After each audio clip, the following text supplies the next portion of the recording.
Class 1 first language Telugu SA two revision.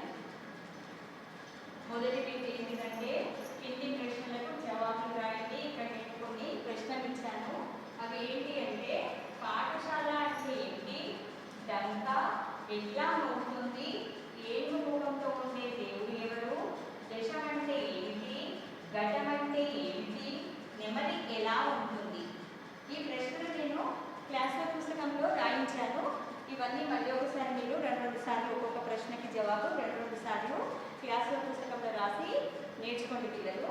Second bit, కింది ఖాళీలో సరైన పదాలు రాయండి. ఇక్కడ నేను కొన్ని ఖాళీలు ఉన్నాయి. Page numbers 103, 131. ఆ పేజీ నంబర్స్ తీసి చూస్తే మీకు కొన్ని ఖాళీలు ఉంటాయి. అవి కూడా నేను క్లాస్లో పుస్తకంలో రాయించాను. ఆ ఖాళీలు మరి ఒకసారి క్లాస్లో పుస్తకంలో చదువుతూ రాయండి. నెక్స్ట్ బిట్ 3, థర్డ్ బిట్, కింది గుర్తులతో మూడేసి పదాలు రాయండి. ఇక్కడ నేను గుర్తులు ఇచ్చాను, గుణింతపు గుర్తులు ఇచ్చాను.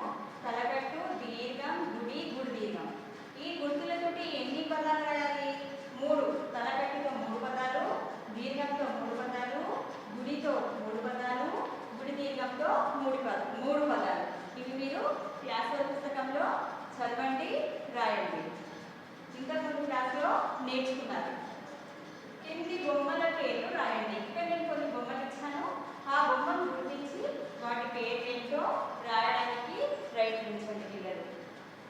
గల్లలోని అక్షరాలతో పదాలు రాయండి. ఇవి గల్లు ఉంటాయి కదా, గల్లులో అక్షరాలు ఉంటాయి. ఆ అక్షరాలతో మీరు ఎన్ని పదాలు చేయమంటే అన్ని పదాలు మీరు రాయాలి. అవి పేజీ నంబర్ 61, 94. ఈ పేజీ నంబర్స్లో మీకు గల్లు కనబడుతున్నాయి. ఆ గల్లలో అక్షరాలతో పదాలు రాయడానికి ప్రాక్టీస్ చేయండి క్లాస్ పుస్తకంలో. ధన్యవాదాలు పిల్లలు.